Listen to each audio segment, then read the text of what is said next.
கர்த்தருடைய பரிசுத்த நாமத்துக்கு ஸ்தோத்திரம். தேவனுடைய ராஜ்யம் என்கிற இந்த தொடர் செய்திக்கு மீண்டுமாய் உங்களை வரவேற்கிறோம். இன்றைக்கு நம்ம பார்க்க இருக்கிறது அன்பின் குமாரனுடைய ராஜ்யம். கொலோசியர் 1:13 இந்த வசனத்தின் அடிப்படையில் நாம் செய்தி பார்க்க போகிறோம். ஜெபிப்போம். எங்கள் நல்ல பிதாவே, நாங்கள் உங்கள் நன்றியோடு துதிக்கிறோம். அன்பின் குமாரனுடைய ராஜ்யத்துக்கு எங்களை உட்படுத்தினோருமாக இருக்கிற பிதாவை நாங்கள் ஸ்தோத்தரிக்கிறோம். நீ கர்த்தாவே எங்களை தனிமையாய் வைக்காமல் உமக்குள்ளே உம்முடைய ராஜ்யத்துக்குள்ளே எங்களை கொண்டு வந்திருக்கிறீர். அந்த சத்தியங்களை அறிந்து கொள்ளவும் அது இன்னும் நாங்கள் தெளிவாய் கண்டுகொள்ளவும் நீர் எங்களுடைய மனக்கண்களை பிரகாசிக்க பண்ண முடியாது நாங்கள் ஜெபிக்கிறோம். இந்த நிகழ்ச்சியை பார்க்குற யாவர் மேலும் கர்த்தருடைய கரம் தங்கி இருக்கட்டும். ஒவ்வொருவரையும் நம்முடைய கரங்களை ஒப்பு கொடுக்குறோம். தேவனுடைய ராஜ்யத்துக்குள்ளே இருக்கிற ஆசீர்வாதங்களை யாவரும் பார்க்கட்டும், அனுபவிக்கட்டும், வாழ்க்கையில் வெற்றி அடையட்டும், மேன்மை அடையட்டும். எல்லாவற்றையும் உடைய கரத்தில் ஒப்பு கொடுக்குறோம். இயேசுவின் நாமத்தில் ஜெபிக்கிறோம் நல்ல பிதாவே. ஆமென். கர்த்தருக்கு ஸ்தோத்திரம். வசனத்தை நான் வாசிக்கிறேன். கொலோசியர் 1:13 வசனம். இருளின் அதிகாரத்தினின்று நம்மை விடுதலையாக்கி தமது அன்பின் குமாரனுடைய ராஜ்யத்துக்கு உட்படுத்தினோருமாக இருக்கிற பிதாவை ஸ்தோத்தரிக்கிறேன். அப்போஸ்தலனாகிய பவுல் கொலோசியருக்கு எழுதுகிறார். 1:13 வசனத்தில் அன்பின் குமாரனுடைய ராஜ்யத்துக்கு உட்படுத்தினோருமாக இருக்கிற பிதாவை ஸ்தோத்தரிக்கிறோன்னு சொல்கிறார். அப்போது சகலமும் அவருக்குள்ளே இருக்கிறது. உண்டானதெல்லாம் அவருக்குள்ளே, குமாரனாகி அவருக்குள்ளே. அப்போது தேவனுடைய குமாரனுக்குள்ளே தான் சகலமும் இருக்கிறது. அப்போ குமாரன் அப்படின்ற அந்த பகுதி திருத்துவ தேவனுடைய நாமத்தை நாம் பார்க்குறோம். பிதா, குமாரன், பரிசுத்த ஆவியானவர். இல்லை, இந்த குமாரன் அப்படின்ற அந்த பகுதி தான், இல்லாவிட்டால் குமாரன் என்கிறவர் தான் மனுஷனுடைய பாவத்துக்காக சிலுவையில் தொங்கினவர். நம்முடைய பாவத்தின் பரிகாரி குமாரன் தான். பிதா தீர்மானித்தார், ஆனால் குமாரன் தான் பலியானார். ஹல்லேலூயா. குமாரன் தான் சிலுவையில் நமக்காக தொங்கினார், இரத்தத்தை சிந்தினார். குமாரன் தான் நமக்காக எல்லாவற்றுக்கும் எல்லாமாய் மாறினார். இந்த குமாரனாகி அவருக்குள்ளே தான் நம்முடைய எல்லா தேவையும் இருக்குது. அதனால தான் நம்மளை அங்கே உள்ளே கொண்டு வந்துட்டாராம். அன்பின் குமாரனுடைய ராஜ்யத்துக்கு உட்படுத்தினருமா இருக்கிற பிதாவை ஸ்தோத்திரிக்கிறோன்னு சொல்கிறார். இங்கே அன்பு தான். குமாரன் சொன்னாலே அன்பு தான். இயேசு கிறிஸ்துடைய ஊழிய வாழ்க்கையில் நம்ம பார்க்கும்போது அவருடைய அன்பு சிலுவையில் மட்டுமல்ல, அதற்கு முந்தியும் வெளிப்பட்டது. சிலுவையில் அவருடைய பரிபூர்ணமான அன்பு வெளிப்பட்டது. அதற்கு முன்பும் அவர் ஊழியம் செய்த காலத்தில் அந்த 3.5 வருஷ நாட்களில் அவர் அன்பின் நிமித்தம் எத்தனை காரியங்களை செய்தார். ஒரு முறை ஒரு பாவியான ஸ்திரியை கல்லெறிஞ்சு கொல்லணும்னு சொல்லி அந்த இடத்துல அவங்க இயேசுவிட்ட கேட்குறாங்க. இவ்வளோ கல்லெறிஞ்சு கொல்லலான்னு சொல்லி மோசே சொல்லியிருக்கிறாரு, நீ என்ன சொல்லுகிறீங்க? அவங்க என்ன சொல்ல வராங்கன்னு சொன்னால், எங்கள் மதத்தின்படி இவ்வளோ ஆளை கொல்லணும், எங்களுக்கு இருக்கிற நியாயப்பிரமாண கோட்பாடின்படி இவளை க்ளோஸ் பண்ணணும், ஆளை கொல்லணும் அப்படின்றது அவங்களுடைய முடிவு. ஆனால் நாங்கள் முடிவு பண்ணிட்டோம், நாங்கள் முடிவு பண்ணதுக்கு நீர் என்ன செய்யணும், ஓகே பண்ணணும், நீ அந்த ஃபைலில் கையெழுத்து போடணும் அப்படின்ற மாதிரியாக்கும் இயேசுவிட்ட கேட்குறாங்க. அவர் ஒரு வார்த்தையும் சொல்லாமல் தரையில் எழுதிட்டே இருந்தாராம். அப்போது இயேசு அந்த இடத்துல ஒரு வார்த்தை சொல்கிறாரு, உங்களில் பாவம் இல்லாதவன் இவள் மேல் முதலாவது என்ன செய்யட்டும், கல்லெறியட்டும். இப்போ பாவம் செய்யாதவன் அப்படின்னு சொல்லலை, பாவம் இல்லாதவன் என்று சொல்லுகிறார். அப்போ பாவம் இல்லாதவன் முதலாவது கல்லெறியட்டுன்ற வார்த்தை கேட்ட உடனே எல்லாரும் தங்களோட மனசாட்சியில் குத்தப்பட்டு எல்லாரும் கல்லை கீழே போட்டுட்டு எல்லாரும் போயிட்டாங்க. அப்போ ஏசு அந்த ஸ்திரீட்டு கேட்குறாரு, யாருமே உண்மையில் கல்லெறியிலையா அப்படின்னு. அப்போது உண்மையிலே அவர் சொன்ன வார்த்தையின்படி பார்க்கும்போது பாவம் செய்யாதவன் சொல்லலை, பாவம் இல்லாதவன். அப்போது என்ன அர்த்தம்னா, உனக்குள்ளேயே நீ பாவத்தை வச்சுக்கிட்டு நீ இன்னொரு ஆளை போய் தீர்ப்பு சொல்ல போகிறிய, உனக்குள்ளே இருக்குல்ல அப்படின்ட்டு இயேசு அவங்களுக்கு உள்ளே இருக்கிற பாவத்தை சுட்டி காட்டுறார். அப்போ நிறைய பேர் என்ன செய்கிறாங்கன்னா, தீர்ப்பு சொல்கிறாங்க. அவங்க உள்ளத்துக்குள்ளே பாவத்தை வச்சுருப்பாங்க, ஆனால் வெளிப்பிரகாரம் யாரோ தவறு செய்யும்போது அவங்களுக்கு தண்டனை கொடுக்கணும், அவங்கள தீர்ப்பு சொல்லணும். அந்த மாதிரி நிறைய பேர் நம்ம பார்க்குறோம். கர்த்தராகிய இயேசு கிறிஸ்து அவர் என்ன செய்கிறாருன்னு சொன்னால், இந்த ஸ்திரீனுடைய பாவத்திலிருந்தும் அவளை விடுதலையாக்கணும், அந்த ஆளையும் காப்பாற்றணும். உதாரணமாக நம்ம பிள்ளைகள் மண்ணிலையோ சேரலையோ சகதியிலையோ உருண்டு பிறண்டு விளாண்டு அழுக்காகிட்டு வராங்க. நம்ம அந்த மண்ணையோ அழுக்கையும் நம்ம நேசிக்க மாட்டோம். ஆனால் பிள்ளை நமக்கு வேணும். நம்ம என்ன செய்கிறோம்? அவங்கள சுத்தமாக்குறோம், அவங்கள கழுவுறோம், அவங்களுக்கு மறுபடியும் சில புத்திமதிகள் சொல்கிறோம். இனியும் அப்படி செய்யாதே. இந்த அர்த்தத்திலாம் இயேசு சொல்கிறார், இனி பாவம் செய்யாதே. அப்போ இந்த ஸ்திரியோட இயேசு சொன்ன வார்த்தை இனி பாவம் செய்யாதே. அப்போ பாவத்தை அவர் நேசிக்கலை, ஆனால் பாவியை அவர் நேசிக்கிறார். அப்போ இயேசுவினுடைய அன்பு அங்கே வெளிப்பட்டது. இதைத்தான் எபேசியர் 1:4 அப்போஸ்தலன் பவுல் எழுதும்போது சொல்கிறாரு. என்ன சொல்கிறாருன்னா, அன்பில் பரிசுத்தம் அப்படின்ற வார்த்தையை பயன்படுத்துகிறார். அன்பில் பரிசுத்தம், அன்பும் பரிசுத்தமும். சிலருக்கு பரிசுத்தம் இருக்கும், ஆனால் அன்பு இருக்காது. அப்போ அவங்க அன்பு இல்லாட்ட என்ன செய்வாங்க? தீர்ப்பு தான் சொல்லிகிட்டு இருப்பாங்க. அந்த யூதர்களை போல் கல்லறியணும், கொல்லணும், நாங்கள் தான் நல்லவங்க, அவங்க கெட்டவங்க, அவங்களுக்கு தண்டனை கொடுக்கணும், அவங்கள தூக்கி நரகத்தில் போடணும், அவங்கள ஆண்டவர் அடிக்கணும், நொறுக்கணும், ஏன்னா அவங்க தப்பு பண்ணிட்டாங்க இல்லையா அப்படின்னு சொல்கிறாங்க. அப்போது இயேசு கிறிஸ்துவிட்ட அன்பும் இருக்குது, பரிசுத்தமும் இருக்குது. அவர் அன்பும் பரிசுத்தம் இருந்ததுனால தான் பாவத்தை அவர் வெறுக்கிறாரு, ஆனால் பாவியை நேசிக்கிறார். பாவியாகவே கடைசி வரைக்கும் இருக்கணும் அப்படின்றது இல்லை, அந்த பாவியை அவர் நீதிமானாக்குறார், நீதியை செய்யக்கூடிய நீதிமானாக மாற்றுகிறார். அவன் பாவி என்ற நிலையை மாற்றுகிற ஒரு நபர் தான் குமாரன். அப்போ அவன் குமாரனுக்குள்ளே என்ன இருக்குது? அன்பு இருக்குது. குமாரனுடைய ராஜ்யத்துக்குள்ளே நமக்கு என்ன கிடைக்குது? பாவத்திலிருந்து விடுதலை கிடைக்குது. அந்த ஸ்திரிக்கு இயேசுவின் அன்பும் கிடைச்சது, அவர் மூலம் விடுதலையும் கிடைச்சது. இயேசு சொன்ன அந்த ஒரு வார்த்தை அவளை 2 காரியத்திலிருந்து விடுதலை ஆக்கிருச்சு. சரீர பிரகாரமாகவும் சாகாதபடி காப்பாற்றிருச்சு இயேசுவின் அன்பு. இயேசுவும் ஓகே பண்ணியிருந்தானே என்ன ஆயிருக்கும்? அவங்க சொன்னது போல் கல்லெறிஞ்சு கொள்றதுக்கு அவர் ஓகே பண்ணியிருந்தார்னா சரீர பிரகாரம் எல்லாரும் சேர்ந்து கல்லெறிஞ்சு கொண்டிருப்பாங்க.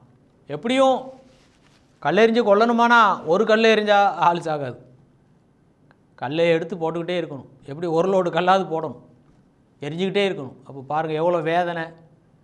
அப்போ சரீர பிரகாரமாக அவருடைய உயிரையும் அவர் காப்பாற்றுறார், சரீர பிரகாரம் சாகாதபடி காப்பாற்றுறார். வெறும் சரீர பிரகாரமாக காப்பாற்றுறது மட்டும் இல்லை, அந்த பாவம் செய்கிற வாழ்க்கையிலிருந்து விடுதலையாக்குறார். இதான் அன்பின் குமாரனுடைய ராஜ்யத்தில் நமக்கு கிடைக்கிற ஆசீர்வாதம். அப்போ இப்படிப்பட்ட அன்பின் குமாரனுடைய ராஜ்யத்துக்கு தேவன் நம்மளை உட்படுத்தி இருக்கிறார், இங்கே கொண்டு வந்துட்டார். அப்போ அங்கே என்ன இருக்குது? வெறும் அன்பு மட்டும் இல்லை, அந்த பாவத்திலிருந்து விடுதலையாகக்கூடிய வழியையும் அவர் என்ன செய்கிறார்னா கற்றுக் கொடுக்குறார். அவருடைய வார்த்தையிலேயே 2 இருக்குது. இனி பாவம் செய்யாதுன்னு சொன்ன அந்த வார்த்தைக்குள்ளேயே பரிசுத்தமாகக்கூடிய சக்தி இருக்குது, அந்த பாவத்தை வெறுக்கக்கூடிய சக்தி இருக்குது. அந்த தேவனுடைய அன்பு, இயேசுவின் அன்பு அவள் பெற்றுக்கொண்டதுனால அன்பு என்ன செய்யனா துரோகம் பண்ணாது, நிச்சயமாக துரோகம் பண்ணாது. அந்த இயேசுவின் அன்பு அவளை என்ன செய்யினா பரிசுத்த வாழ்க்கைக்குள்ளே கொண்டு வருகிறது. என் உயிரை காப்பாற்றிட்டார். நான் தப்பு பண்ணியிருந்தேன், எல்லாரும் என்னை கொல்லணும்னு சொல்லி முடிவு எடுத்திருந்தாங்க, இயேசு என் உயிரை பாதுகாத்தார். ஆனால் இனி நான் அவருக்கு விரோதமாக என்ன செய்ய மாட்டேன், தீங்கு செய்ய மாட்டேன், பாவம் செய்ய மாட்டேன், அப்படி முடிவு எடுத்திருக்கலாம். அப்போ இயேசுவின் அன்பு என்ன செய்யுன்னு சொன்னால் பாவத்தை மன்னிக்கிறது மட்டுமல்ல, சரீர பிரகாரமாக சாகாதபடியும் காப்பாற்றியிருக்கு, விடுதலையாக்கியிருக்கு. சரீர விடுதலை மட்டுமல்ல, பாவம் செய்கிற வாழ்க்கையிலிருந்தும் விடுதலையாக்குது. இதுக்கு பேர் தான் அன்பில் பரிசுத்தம். எபேசியர் 1:4 அந்த வசனம் படிக்கிறோம். அன்பில் பரிசுத்தம் உள்ளவர்களாக இருப்பதற்காக உலக தோற்றத்துக்கு முன்னே கிறிஸ்துவுக்குள் தேவன் நம்மை தெரிந்து கொண்டார். அப்போ குமாரனாகி அவருக்குள்ள என்ன இருக்குது? கொலோசியர் 1:13 அன்பின் குமாரனுடைய ராஜ்யத்தை பற்றி எழுதியிருக்கு. 14வது வசனம், குமாரனாகிய அவருக்குள் அவருடைய இரத்தத்தினாலே பாவ மன்னிப்பாகி மீட்பு நமக்கு உண்டாயிருக்குன்னு சொல்கிறார். அப்போது அது மட்டும் இல்லை, இதே கொலோசியர் 2ஆம் அதிகாரம் 10ஆம் வசனத்தில் பாருங்கள், மேலும் சகல துரைத்தனங்களுக்கும் அதிகாரத்துக்கும் தலைவராயிருக்கிற அவருக்குள் நீங்கள் பரிபூர்ணமுள்ளவர்களாக இருக்கிறீங்க. கொலோசியர் 1:19 சகல பரிபூர்ணமும் அவருக்குள்ளே வாசமாக இருக்கிறது. எல்லாம் அவருக்குள்ளே அவருக்குள்ளே அவருக்குள்ளே அப்படின்னு வருது. ஏன்னு சொன்னால் பிதாவாகி தேவன் குமாரனை தான் மத்தியஸ்தராய் நியமித்தார். அதனால தான் குமாரனை உடையவன் ஜீவனை உடையவன் சொல்லி யோவான் அப்போஸ்தலன் 1 யோவான் 5:12 சொல்லுகிறார். சங்கீதம் 2ஆம் சங்கீதம் கடைசி வசனத்தில் நாம் பார்க்கிறோம், குமாரனை அண்டிக் கொள்ளுகிற யாவரும் பாக்கியவான்கள். அப்போ குமாரனிடத்தில் வர்றவங்க ரொம்ப நல்லவங்களாக இருக்கணும், நல்லவங்களை தான் அவர் ஏற்றுக்கொள்கிறார், அப்படி கிடையாது. அதுக்கு தான் நான் சில உதாரணம் சொன்னேன். அல்லேலூயா. கல்லெறிஞ்சு கொல்லப்பட வேண்டிய ஒரு நபர் சாகிறதுக்காக நியாயப்பிரமாண கோட்பாடின்படி, எங்கள் உபதேசத்தின்படி இவன் தண்டிக்கப்பட வேண்டியவன், இவன் கொல்லப்பட வேண்டியவன், இவன் நிராகரிக்கப்பட வேண்டியவன், இவன் தூக்கி அக்னி கடலை இவனை போடணும் அப்படின்னு சொல்லப்படக்கூடிய ஒரு நபருக்கும் கிறிஸ்துவுக்குள்ள விடுதலை உண்டு. அன்பின் குமாரனுடைய ராஜ்யத்துக்குள்ள பரிபூரணம் உண்டு. அல்லேலூயா. நம்ம ஏற்கனவே ஒரு செய்தியில் பார்த்தோம், யோவான் 10:10 இயேசு என்ன சொல்கிறாருன்னா, திருடன் திருட வருகிறான், கொல்ல வருகிறான், அழிக்க வருகிறான், ஆனால் நான் அதுக்கு வரல, நான் ஜீவனை கொடுக்க வந்தேன். அவங்க ஜீவன் அடையணும், நித்திய ஜீவனை பெறணும், அது பரிபூர்ணப்படணும். ஒரு பரிபூர்ணம் உள்ள வாழ்க்கைக்குள்ள நம்ம நடத்துவதற்காகத்தான் தேவன் பிதாவாகி தேவன் பரிபூர்ணமுள்ள அவருக்குள்ளே நம்மளை கொண்டு வந்திருக்கிறார். அப்போது பரிபூர்ணம் எங்கே இருக்குது, நிறைவு எங்கே இருக்குன்னா அவருக்குள்ளே இருக்குது. அப்போ நம்ம எங்கே இருக்கிறோம், நம்ம அவருக்குள்ளே தான் இருக்கிறோம். அதை தான் அது ராஜ்யம்னு சொல்கிறார். ஏன்னு சொன்னால் அதுக்கு முந்தி அதே வசனத்தில் ஒரு வார்த்தை படிக்கிறோம், இருளின் அதிகாரம். இருளின் அதிகாரத்தினின்று நம்மை விடுதலையாக்கி அப்படின்னு சொல்லிட்டு தான் அடுத்த வார்த்தை சொல்கிறார். அப்போ இந்த இருளின் அதிகாரம் என்ன செய்யுன்னு சொன்னால், நம்மளை இருள் அப்படின்னு சொன்னாலே ஒரு தப்பான ஒரு கிரியைகளுக்குள்ளே தான் நம்மளை கொண்டு போகுது. அந்தகார கிரியைகள், பாவத்தை குறித்து தான் வேதத்தில் அந்தகார கிரியைகள் சொல்லி வேதம் சொல்லும். பாவம் செய்கிற வாழ்க்கை, அதுக்கு பேர் தான் அந்தகார கிரியைகள். உலக பிரகாரம் நம்ம பார்க்குறோம், திருடுற மனுஷன் நான் திருட போகிறேன் அப்படின்னு சொல்லி யார்ட்டையும் சொல்லிட்டு அவன் செய்கிறதில்ல, அவன் ரகசியமாக செய்கிறான். அதான் இருள், யாருக்கும் தெரியாமல் அதை அந்த ஒரு பொருளை அபகரிக்கிறான். அதுபோல் தான் ஒவ்வொரு பாவ செயல்களும் பாருங்கள், நல்ல செயல்கள் எல்லாம் பப்ளிக்காக செய்வாங்க, ஆனால் மோசமான செயல்கள் எல்லாம் மறைவாகத்தான் செய்கிறாங்க. ஒரு தீவிரவாத காரியம், ஒரு இந்த குண்டுகள்லாம் வச்சு வெடிக்கிறாங்க இல்லையா, அவங்க வந்து நான் குண்டு வைக்க போகிறேன், வெடி வைக்க போகிறேன் அப்படின்னு சொல்லிட்டு செய்ய போகிறது இல்லை, செய்கிறது கிடையாது. யாருக்கும் தெரியாமல் ரகசியமாக அந்த வேலையை செஞ்சுட்டு அவங்க ஒதுங்கிட்டு அவங்க மற்ற மக்கள் சாகட்டும். அவங்க சில முக்கியமான தலைவர்களை கூட அப்படிலாம் என்ன பண்ணியிருக்காங்க, அந்த மறைஞ்சிருந்து ஒளிஞ்சிருந்து இப்படிப்பட்ட காரியங்களை செய்கிறதுக்கு பேர் தான் அந்தகார கிரியை என்று வேதம் சொல்லுகிறது. சாத்தான் யார், அந்தகார லோகாதிபதி. எபேசியர் 6ஆம் அதிகாரம் 10ஆம் வசனத்தில் சாத்தானுக்கு ஒரு பெயர் கொடுக்குறார் பவுல் அப்போஸ்தலன், இப்பிரபஞ்சத்தின் அந்தகார லோகாதிபதி அப்படின்னு சொல்கிறார். இந்த பொல்லாத பிரபஞ்சத்தின் அந்தகாரத்துக்கு தலைவர். அப்போ அந்தகாரத்துக்கு தலைவர் அவன் சாத்தான் என்ன செய்கிறான்னு சொன்னால், அவன் தீமையை தான் தூண்டி விடுறான், பிரிவினைகளை தான் உண்டாக்கி விடுறான்.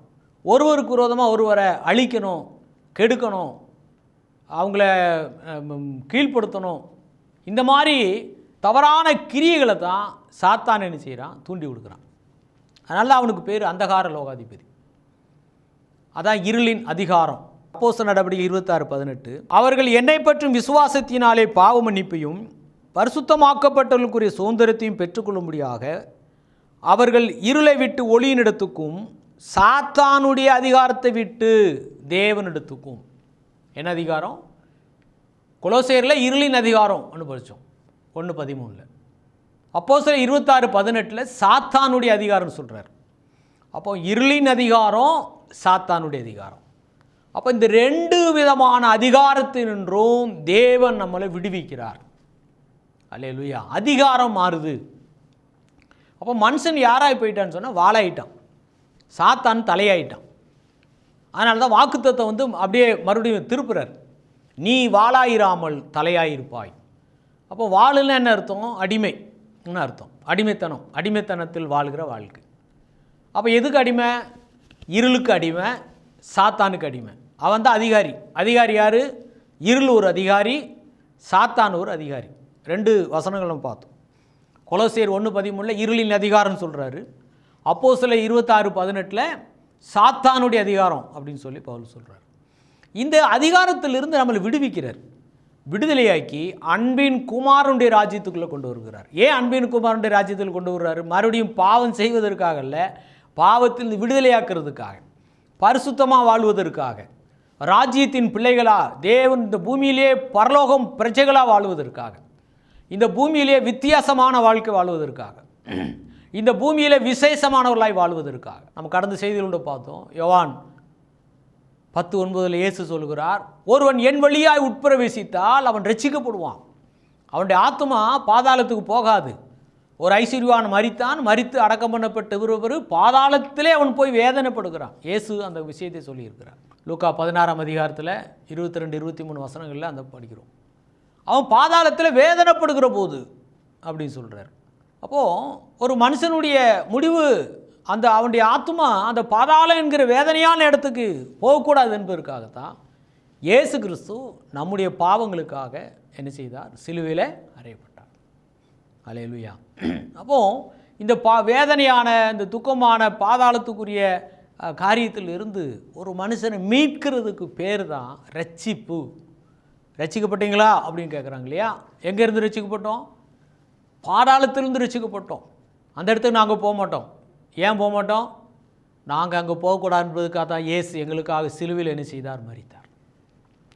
நான் அந்த வேதனையான பாதாளத்துக்கு போகக்கூடாது என்பதற்காகத்தான் இயேசு கிறிஸ்து சிலுவையில் ரத்தத்தை சிந்தினார். அப்போ அவர் சிலுவையில் சிந்தின ரத்தத்தை நான் நம்புறதுனால எனக்கு அந்த இடத்துலேருந்து மீட்பு கிடைக்குது. இதான் ரட்சிப்புன்னு சொல்கிறது. ரட்சிப்புன்னு சொல்கிறது கிறிஸ்தவ குடும்பத்தில் பிறக்கிறதுனாலையோ, கிறிஸ்தவ குடும்பத்தில் எங்கள் அப்பா கிறிஸ்தவர், எங்கள் அப்பா தாத்தா கிறிஸ்தவர், நாங்கள் கோயில் கட்டியிருக்கோன்னு சொல்கிறதுனாலே இல்லை. நாங்கள் ஒரு பெரிய கோயிலுக்கு போகிறோம் அப்படின்னு சொல்லி ஒரு பெரிய கட்டடத்தை காட்டுறதுனால இல்லை. அருமையானவர்களே, ரட்சிப்புன்றது நான் நரகத்துக்கு தப்பிட்டேன், பாதாளத்துக்கு தப்பிவிட்டேன்னு சொல்கிறது. ஏசு தான் சொல்கிறாரு, ஒருவன் என் வழியாய் உட்பிரவேசித்தால் அவன் ரட்சிக்கப்படுவான். ஆனால் ரட்சிக்கப்பட்ட பிறகு அடுத்த இன்னொரு காரியம் சொல்கிறாரு, அவன் உள்ளும் புறமும் சென்று மேய்ச்சலை கண்டடைவான். அப்போ அன்பின் குமாரனுடைய ராஜ்யத்துக்குள்ளே நமக்கு என்ன இருக்குன்னா பரிபூர்ணம் இருக்குது, நிறைவு இருக்குது. குமாரனாய் அவருக்குள்ள பாவ மன்னிப்பாய் மீட்பு இருக்குன்னு சொல்கிறார். அதிகாரம் மாறி போகுது. இப்போ சாத்தான் நம்மளை கட்டுப்பாடு பண்ண முடியாது, இருள் நம்மளை ஆளுகை செய்ய முடியாது. ஏற்கனவே நம்மளை அந்த அதிகாரம் நம்மளை நடத்தி இருந்தது. இருளின் அதிகாரம் அப்படின்னா பாவம் செய்கிற வாழ்க்கை, அதான் அர்த்தம். தீமை செய்கிற வாழ்க்கை, கெட்ட காரியங்களை செய்கிறதுக்கு இன்ட்ரெஸ்டாக பண்ணுவாங்க பார்த்தீங்களா? தப்பு செய்கிறத ஒரு விரும்பி செய்வாங்க இல்லையா? காரணம் என்னென்னா அவங்கள வேற ஒரு அதிகாரத்துக்குள்ளே இருக்கிறாங்க. இருளின் அதிகாரத்துக்குள்ளே இருக்கிறனால தீமை செய்கிறதுக்கு அதை இன்ட்ரெஸ்டாக பண்ணுவாங்க. தப்பு செய்கிறத ரொம்ப விரும்பி செய்வாங்க. காரணம் என்னென்னா அவங்கள ஏதோ ஒரு வல்லமை இல்லாட்ட இருளின் அதிகாரம் அவங்கள ஆண்டு கொண்டு இருக்கு. அப்படிப்பட்ட நம்மளை அங்கேருந்து வெளியே கொண்டு வர்றார். அந்த இருளின் அதிகாரத்திலிருந்து விடுதலையாக்கி அன்பின் குமாரனுடைய ராஜ்யத்துக்குள்ளே கொண்டு வருகிறார். இப்போ இந்த அன்பின் குமாரனுடைய ராஜ்யத்துக்குள்ளே நமக்கு என்ன இருக்குன்னா பாவ மன்னிப்பு மட்டுமல்ல, பாவத்திலிருந்து விடுதலையும் இருக்குது. ஏன்னு சொன்னால் இந்த பாவியான ஸ்திரியை கல்லெறிஞ்சு கொள்கிற அந்த விஷயத்தில், அந்த சம்பவத்தில் நீங்கள் பாருங்கள், ஆண்டவர் அவளை ரட்சிக்கிறார். வெறும் பாவ மன்னிப்பு மட்டும் கொடுக்கல, வெறும் பாவத்திலிருந்து மட்டும் விடுதலையாக்கலை, சரீர பிரகாரமாக சாக வேண்டிய சூழ்நிலையிலிருந்து விடுதலையாக்குறார். கல்லெறிஞ்சு கொல்லணும், ஒரு கல்லறிஞ்சு கொன்ற முடியுமா? ஒரே ஒரு கல்லை ஒரு ஆள் மேலே போட்டால் செத்து போயிடுவாங்களா? இல்லை, சாகிற வரைக்கும் கல் எறிஞ்சிக்கிட்டே இருப்பாங்க. அப்போ எவ்வளோ கல் எரியணும், எவ்வளோ கல்லுகளை எடுத்து எரிஞ்சால் அந்த ஆள் சாகும். யோசித்து பாருங்கள். அப்படிப்பட்ட ஒரு வேதனையான ஒரு சூழ்நிலை அது. கல் எரிஞ்சிக்கிட்டே இருந்தால் தான் அந்த ஆள் சாகும். கல்லெறிஞ்சு கொல்லணுமா? அப்போ கல்லெறிஞ்சு கொல்லணும்னா நிறைய கல்லுகளை போட்டுக்கிட்டே இருக்கணும். சரீர பிரகாரமான சாகக்கூடிய ஒரு சூழ்நிலை அந்த ஸ்திரீ. சரீர பிரகாரம் மரிக்கக்கூடிய ஒரு சூழ்நிலையிலிருந்தால் இயேசு அவளை விடுதலையாக்குறார், ரட்சிக்கிறார். ஆமென். ஆண்டவராக இயேசு கிறிஸ்து சரீர பிரகாரமான அந்த சூழ்நிலையில் இருந்து அவளுக்கு விடுதலை கொடுக்கிறார், சாகாதபடி காப்பாற்றுறார். அது மட்டுமல்ல, பாவ மன்னிப்பு, பாவத்திலிருந்து விடுதலை, சரீர மரணத்திலிருந்து விடுதலை, இப்படி அநேக விஷயங்களை இந்த குமாரனுக்கு மூலமாக தான் கிடைக்குது. குமாரனாகி அவருக்குள்ள ஹல்லேலூயா. பழைய ஏற்பாட்டில் இந்த குமாரன்ற பகுதி இல்லாதனால தான் பழைய ஏற்பாட்டில் அநேகர் அவங்க பாவம் செய்த போது அவங்க தண்டிக்கப்பட்டாங்க, அவங்க சாகடிக்கப்பட்டாங்க. ஆனால் இயேசு கிறிஸ்து இந்த பூமியிலேருந்து ஊழியம் செய்த காலத்தில் அவர் நியாயப்பிரமாண கோட்பாடின்படி செயல்படாமல் அன்பின் அடிப்படையில் அவர் செயல்படுறதுனால, உதாரணமாக சொன்னோம் இல்லையா, குழந்தை உடம்புல இருக்கிற அழுக்கு வேண்டாம், ஆனால் குழந்தை வேணும். அது தப்பு பண்ணியிருக்கு, மண்ணில் உருண்டு பிறண்டு அழுக்காயிட்டு வந்திருக்கு, அதனால் ஆளையே க்ளோஸ் பண்ணிட முடியுமா? அழுக்கு வேண்டாம், ஆள் வேணும். இதே அடிப்படையில் தான் அவர் செயல்படுறார். அதான் அன்பின் குமாரனுடைய ராஜ்யத்துக்குள்ளே நமக்கு கிடைக்குது.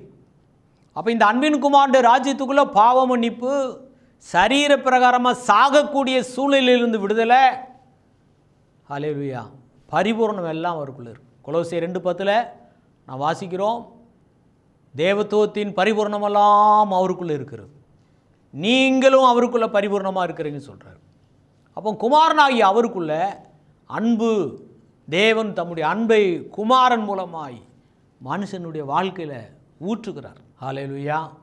அப்போ எப்படிப்பட்ட மனுஷனுக்கும், சாகக்கூடிய ஒரு சூழ்நிலையில் இருக்கிற மனுஷனுக்கும் குமாரனாகி அவருக்குள்ள விடுதலை கிடைக்கிது, மீட்பு உண்டாகுது, மன்னிப்பு கிடைக்கிது, மாற்றங்கள் கிடைக்கிது.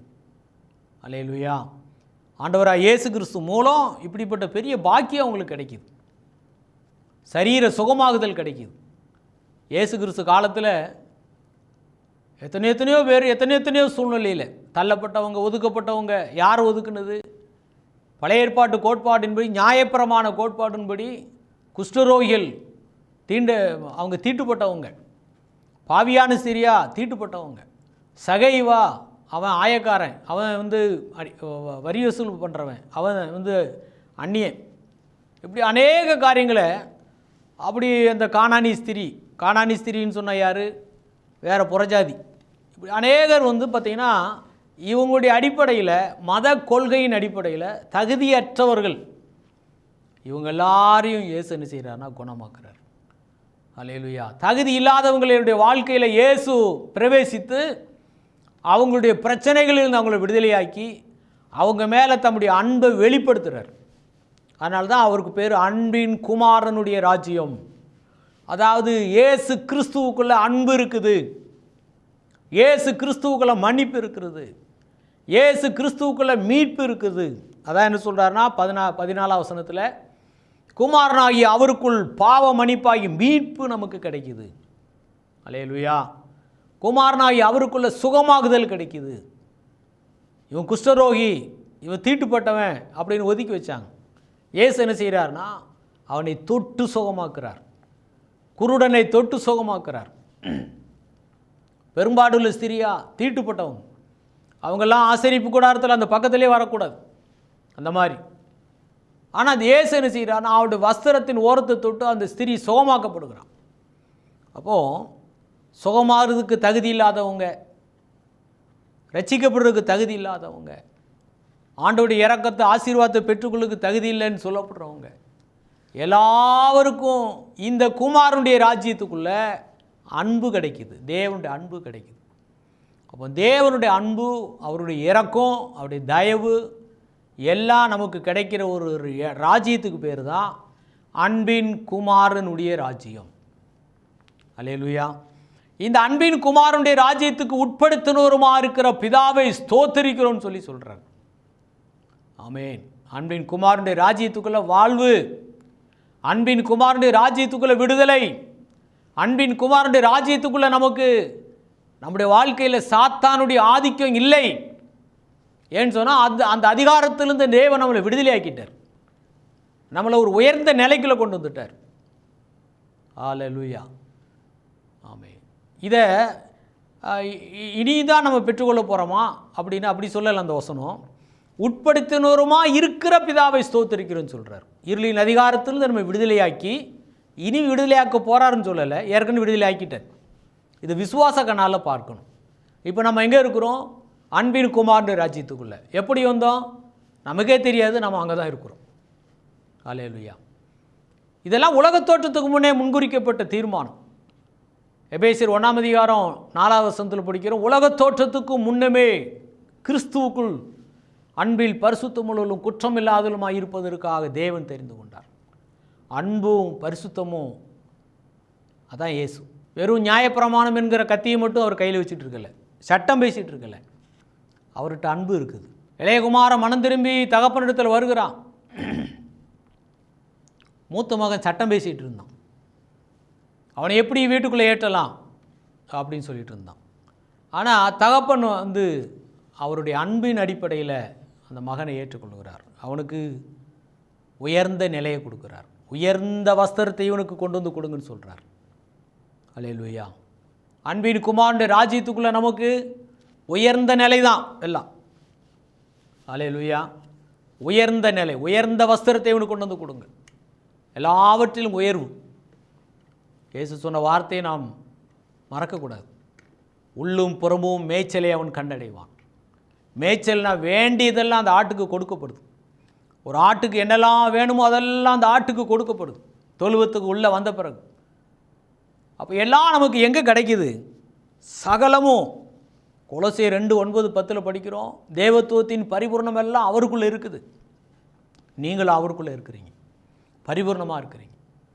அப்போ இந்த பரிபூர்ணம், நிறைவு, சம்பூர்ணம், அல்லேலூயா, பாத்திரம் நிரம்புகிற வாழ்க்கை, நிரம்பி வழிகிற வாழ்க்கை, இந்த மேன்மை உயர்வு எல்லாம் யாருக்குள்ளே கிடைக்குன்னா சகலமும் கிறிஸ்துவுக்குள்ளே கிடைக்கும். இல்லாவிட்டால் அன்பின் குமாரனுடைய ராஜ்யத்துக்குள்ளே நமக்கு கிடைக்கும். அல்லேலூயா. எனவே இந்த அன்பின் குமாரனுடைய ராஜ்யம் என்கிற இந்த செய்தியின் மூலம் அவருடைய ராஜ்யத்துக்குள்ளே நமக்கு சரீர பிரகாரமும் வாழ்வு உண்டு, ஆவிக்குரிய பிரகாரமும் வாழ்வு உண்டு. அல்லேலூயா. எதெல்லாம் நம்மளை ஆளுகை செய்தோ, அடிமைப்படுத்துதோ, நம்மளை சாகடிக்கணும்னு நினைக்குதோ, அத்தனை விஷயத்தில் இருந்தும் இந்த அன்பின் குமாரனுடைய ராஜ்யத்துக்குள்ளே நமக்கு விடுதலை, மீட்பு, மன்னிப்பு, பரிபூர்ணம் எல்லாவற்றையும் தேவன் நமக்கு இலவசமாய் தருகிறார். அல்லேலூயா. எனவே இந்த அன்பின் குமாரனுடைய ராஜ்யத்தின் மூலம் நாம் ஆசீர்வதிக்கப்பட்டிருக்கிறோம், அவருக்குள்ளே கொண்டு வரப்பட்டிருக்கிறோம் என்கிற இந்த செய்தியை கேட்கும்படி ஆண்டவர் நமக்கு உதவி செய்திருக்கிறார். தொடர்ந்து இந்த நிகழ்ச்சிகளை எல்லாம் பாருங்கள். நிச்சயமாய் தேவன் நம்மளை இந்த உலக வாழ்க்கையிலேயே ஒரு இளைப்பாறுதலான, நிறைவுள்ள, பரிபூர்ணமான வாழ்க்கைக்குள்ளே வழி நடத்துவார். ஆமென். கர்த்தருக்கு ஸ்தோத்திரம்.